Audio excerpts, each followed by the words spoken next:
آپ کے بچے بھلا آپ سے پوچھیں یا نہ پوچھیں، آپ انہیں یہ ضرور بتایا کیجیے کہ ہم فلسطین سے اس لیے محبت کرتے ہیں کہ یہ فلسطین انبیاء علیہ السلام کا مسکن اور سرزمین رہی ہے۔ حضرت ابراہیم علیہ السلام نے فلسطین کی طرف ہجرت فرمائی۔ اللہ تبارک و تعالیٰ نے حضرت لوط علیہ السلام کو اس عذاب سے نجات دی جو اس کی قوم پر اسی جگہ نازل ہوا تھا۔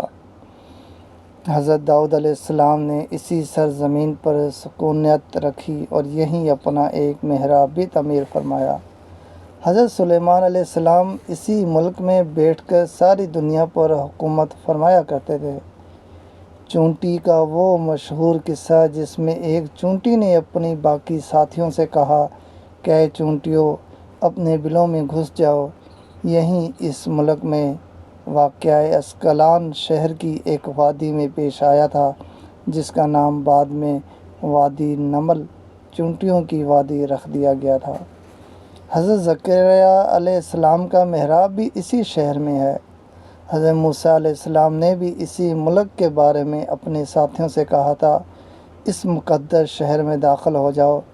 انہوں نے اس شہر کو مقدس، اس شہر کے شرک سے پاک ہونے اور انبیاء علیہ السلام کا مسکن ہونے کی وجہ سے کہا تھا۔ اسی شہر میں کئی معجزات وقوع پذیر ہوئے، جن میں ایک کنواری بی بی حضرت مریم کے بطن سے حضرت عیسیٰ علیہ السلام کی ولادت مبارک بھی ہے۔ حضرت عیسیٰ علیہ السلام کو جب ان کی قوم نے قتل کرنا چاہا تو اللہ تبارک و تعالیٰ نے انہیں اسی شہر سے آسمان پر اٹھا لیا تھا۔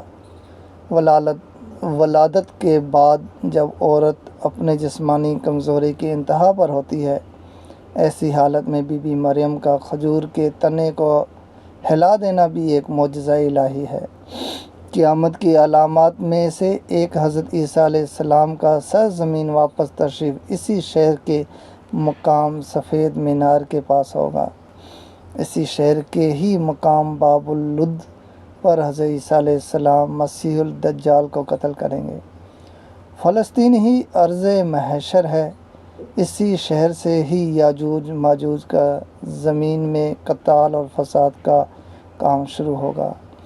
اسی شہر میں وقوع پذیر ہونے والے قصوں میں سے ایک قصہ طالوت اور جالوت کا بھی ہے۔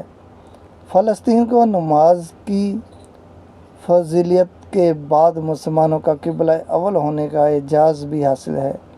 ہجرت کے بعد حضرت جبرائیل علیہ السلام دوران نماز ہی حکم ربی سے آقا صلی اللہ علیہ وآلہ وسلم کو مسجد اقصیٰ نے فلسطین سے بیت اللہ کعبہ مشرفہ مکہ مکرمہ کی طرف رخ کرا گئے تھے۔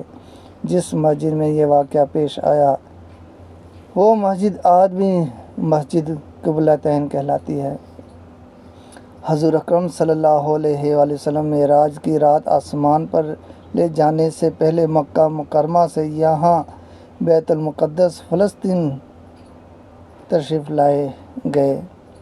سرکار دو عالم صلی اللہ علیہ وآلہ وسلم کی اقتدار میں انبیاء علیہ السلام نے یہاں نماز ادا فرمائی۔ اسی طرح فلسطین ایک بار پھر سارے انبیاء کا مسکن بن گیا۔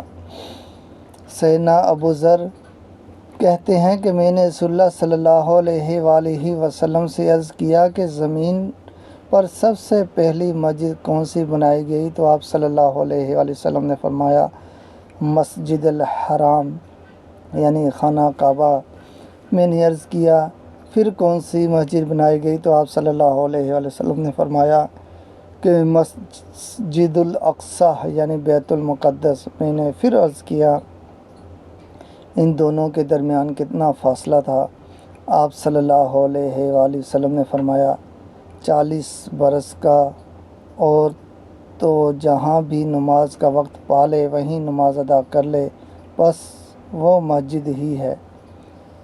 وصال حبیب صلی اللہ علیہ وآلہ وسلم کے بعد حضرت ابوبکر صدیق رضی اللہ تعالیٰ عنہ کو ارتداد کے فتنہ اور دیگر کئی مشاکل سے نمٹنے کے لیے عسکری افرادی قوت کی اشد ضرورت کے باوجود بھی ارض شام فلسطین کی طرف آپ صلی اللہ علیہ وآلہ وسلم کا تیار کردہ لشکر بھیجنا بھی ایک ناقابل فراموش حقیقت ہے۔ اسلام کے سنہری دور فاروقی میں بھی دنیا بھر کی فتوحات کو چھوڑ کر محض فلسطین کی فتح کے لیے خود سیدنا عمر کا چل کر جانا اور یہاں پر جا کر نماز ادا کرنا اس شہر کی عظمت کو اجاگر کرتا ہے۔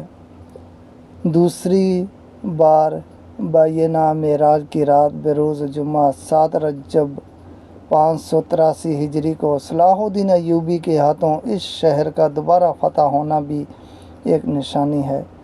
بیت المقدس کا نام قدس قرآن سے پہلے تک ہوا کرتا تھا۔ قرآن نازل ہوا تو اس کا نام مسجد اقصی رکھ دیا گیا۔ قدس اس شہر کی اس تقدیس کی وجہ سے ہے جو اسے دوسروں شہروں سے ممتاز کرتی ہے۔ اس شہر کے حصول اسے رومیوں کے جبر و استبداد سے بچانے کے لیے 5000 سے زیادہ صحابہ کرام رضوان اللہ علیہ اجمعین نے جام شہادت نوش کیا اور شہادت کا باب آج تک بند نہیں ہوا، سلسلہ ابھی تک چل رہا ہے۔ یہ شہر اس طرح شہیدوں کا شہر ہے۔ مسجد اقصی اور بلاد شام کی اہمیت بالکل حرمین شریفین جیسی ہی ہے۔ جیسے قرآن پاک کی یہ آیت والتین والزیتون وطور سینین وہذا البلد الامین نازل ہوئی تو ابن عباس کہتے ہیں کہ ہم نے بلاد شام کو التین انجیر سے، بلاد فلسطین کو الزیتون یعنی زیتون سے اور الطور سینین کو مصر کے پہاڑ کوہ طور جس پر جا کر حضرت موسیٰ علیہ السلام سے کلام کیا کرتے تھے سے استدلال کیا۔